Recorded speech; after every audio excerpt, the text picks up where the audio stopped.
Hey, what's going on everybody? Jason here, and welcome back to another Call of Duty video. Today we have some brand new updates about Season 3 Reloaded of Vanguard and Warzone Pacific, and there's going to be some interesting changes coming very soon. So I think without further ado, let's go ahead and jump into this article here on the Call of Duty website here. It says, Classified Arms Reloaded, new fast travel system in Call of Duty Warzone, sphere map in Call of Duty Vanguard. So here we go, just jumping right into it here, we have Warzone navigating Caldera's new Minecart underground transit system, and here we have a map of where these underground tunnels are going to be leading, so from airfield over to fields, from fields to subpen, and so on and so forth. Remember that rumbling and creaking beneath Caldera's surface before Season 3's launch? Those were the rickety minecarts being rediscovered by intrepid explorers who were busy opening a new way to get around the island. Developed by Toys for Bob, this new underground transit system features 14 access points indicated on the TAC map and minimap by a silver vault door symbol. Keen surveyors of Caldera during Season 2 already know where 7 of these access points are, as they are the hidden Nebula 5 bunkers. The door to the minecart hub room can be found right after dropping into each bunker. And you know, something that I think is pretty cool is that Toys for Bob is having more influence on Warzone. Obviously, there are a bunch of Call of Duty developers working on Call of Duty right now, and it's good to see that there are some new fresh ideas and new fresh things being implemented by some of these other studios that people might not know too much about. The other 7 access points are small hatches into the minecart hub area. Here you can find the map of the system, with each hub location corresponding to a letter and a number on your TAC map. Lower numbers indicate areas to the north. For example, the hub near Arsenal is B1, while higher numbers, example B14, are hub areas near southern points of interest, like Resort. So that's kind of interesting. You guys got to pay attention to the map and see where you're going. To travel via minecart to another hub area, simply interact with the circular hatch and walk toward the cart. When doing so, the destination name will appear on your screen, and you can also check the map to see how it interacts. After a few seconds of travel time, you'll instantly appear at your destination, hopefully with no enemies waiting on the other side, which I can definitely see a lot of people camping these minecart rails and all of these hatches and entrances.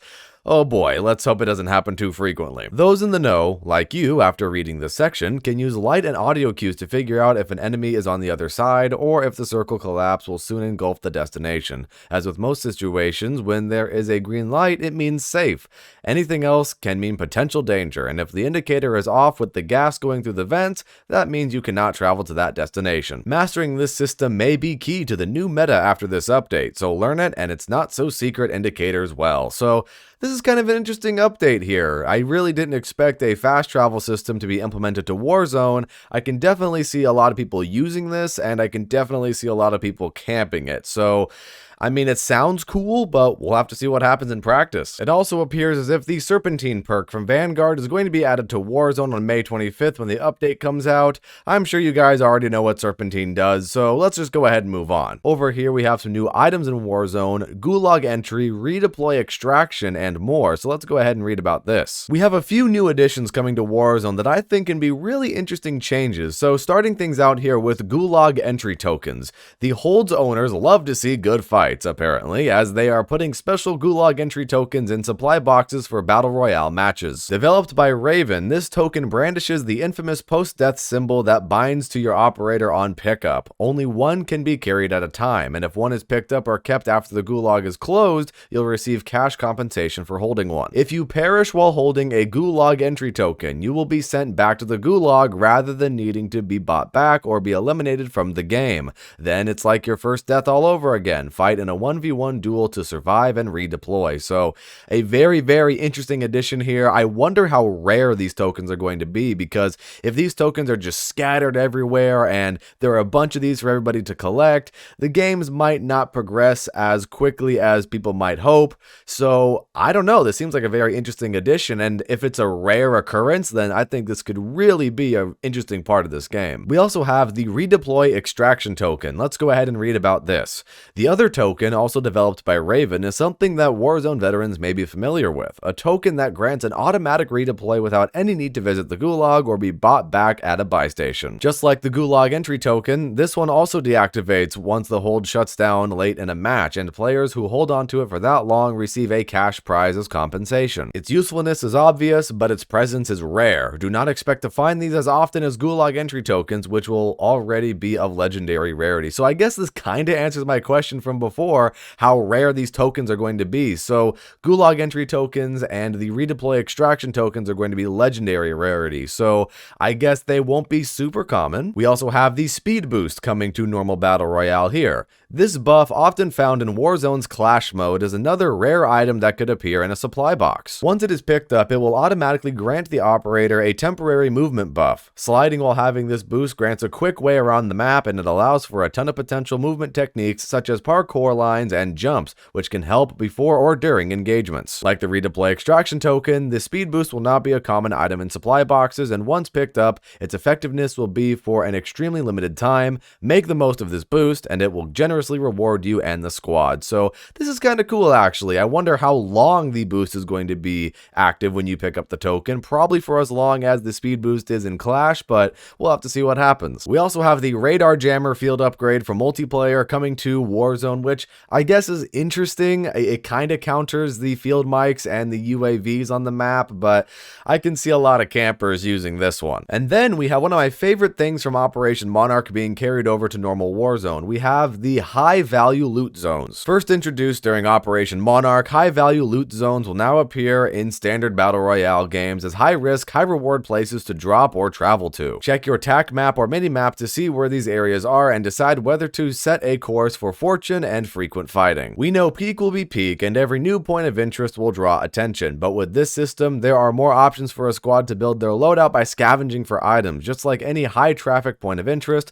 the whole squad should be ready to battle other teams looking to collect more rare items than in a normal area. So this is another cool addition. I really liked the heavy weapon drops and all of those supply drops that you got during Operation Monarch, so I think this could be a really interesting addition to the game, and it really encourages the scavenger looting aspect of a battle royale game, because a lot of people in Warzone just kind of go straight for their loadout and that's what they use for the rest of the game. So encouraging this scavenging and, you know, core battle royale experience of looting things, I think this is definitely a good thing in my opinion. We also have Champion of Caldera, a new Warzone limited time mode. Let's go ahead and read about this. This year could arguably be a strong one for Warzone solo players, with Rebirth Resurgence solos being a fast-paced variant of the traditional battle royale free-for-all, and Caldera Clash being an awesome place to level up weapons. With Classified Arms Reloaded, solo players will get another high-intensity limited time mode, and as the name suggests, fight to become the Champion of Caldera. Launching on the first day of Classified Arms Reloaded, Champion of Caldera features 150 maximum players in a single, continuously closing circle in a battle royale style fight for survival. Operators will drop in with their custom loadout, a gas mask, and a single redeploy extraction token.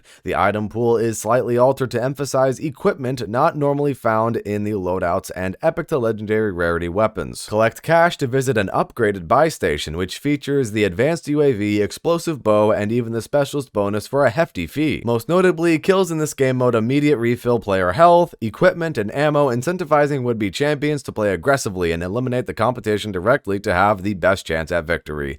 This sounds like a really cool game mode, actually. I know I just said like a couple minutes ago that the other additions to normal battle royale, encouraging the scavenging and looting, is a really good and much needed thing, but with a limited time mode where you just spawn in with your loadout and the circle is constantly collapsing and it's high intensity, I think this is cool for a limited time mode. And it looks like everything on Rebirth Island has not quieted down quite yet. We have Rebirth Island updates, occupation scans active, redacted, protocols to begin. Beanox presents the next phase of Rebirth Island, continuing the narrative that our operators, you, those who helped build it up through Rebirth Island Reinforced, help us craft since its launch back in 2021. We have the occupation scan in-game event. Unbeknownst to us, upgrading the island to include radar towers gave the powers that be the ability to scan for hostile forces. At some point during the standard Rebirth Resurgence matches, operators may be alerted of an occupation scan. At this point, they will need to go prone, or else their position will be revealed to every other player on the TAC map and minimap.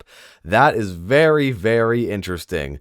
This will definitely make for some interesting engagements on Rebirth Island as well. Although this effect lasts for only a short period of time and ends early if the operator perishes, the occupation scan should keep everyone even more on alert on an island from which they may need to escape. Ooh, a little bit of a hint there. Memorandum for all operators. Subject Gen redacted. Comments on Operation Reinforced. Operators, as noted during our assignment briefing, our goals in the Aral Sea were to reinforce the stronghold known to civilians civilians as Rebirth Island. As you know, our orders were to construct weapon lockers for boots-on-the-ground defense, install radar towers for early threat detection, clear the DZ for armored vehicles, and unlock the golden bunkers kept sealed for several decades. Given those parameters, our 60-day assignment could be considered a success. However, we are now aware that at least some of these upgrades to our defenses have been compromised. On Redacted, agents redacted names informed us of hostile forces hacking into radar towers to perform occupation scans. Information on these scans have now been declassified after we confirmed leaks to civilian media to be embargoed for release on May 23rd at 1000 hours in the interest of public safety. Although there are no physical threats detected, we are led to believe that mercenary forces currently stationed at Redacted may be contracted shortly to attack our alliance on Rebirth Island. We must move ahead of them and deliver a coordinated first strike at their base before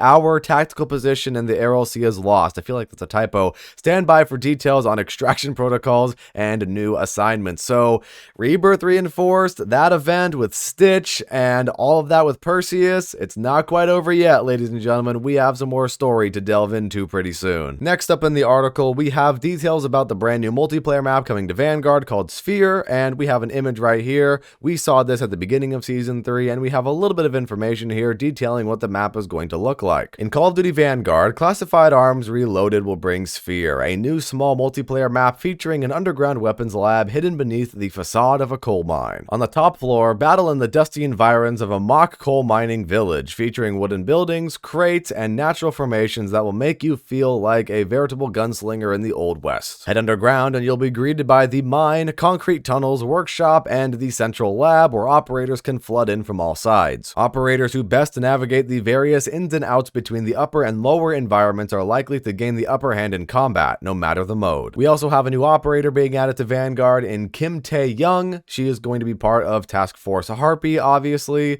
We also have a brand new SMG coming to the game called the H4 Blixen. Favored by Special Operations Forces, this hard-hitting SMG offers mobility and accuracy in medium-range engagements. The Owen gun is the most notable slower-firing SMG in this weapon category, but in Classified Arms Reloaded, the H4 Blixen will try and make a claim to power. In Vanguard multiplayer, the H4 Blixen delivers a reliable 3-shot kill at farther range than the Owen gun, albeit with a slower rate of fire. It also has 3 more bullets per standard magazine and a slightly better vertical recoil control, ADS speed, and reload quickness. The recoil pattern can take time to learn, like all weapons in Call of Duty, but knowing the H4 Blixen's kick can make it more viable in those mid-range engagements rather than just having it hold its own up close. Unlock the H4 Blixen by completing its SMG-based challenge, get 3 slide kills in a single match 15 times, or by purchasing a store bundle to be released later this season, which features a weapon blueprint from this weapon's family. Weirdly enough, they didn't include the Zombies challenge here, so I guess we'll have to wait and see what the Zombies challenge for this SMG is going to be. And of course, with every new update, we are going to have some more store bundles here. We have the Spilled Ink bundle and the High Voltage bundle.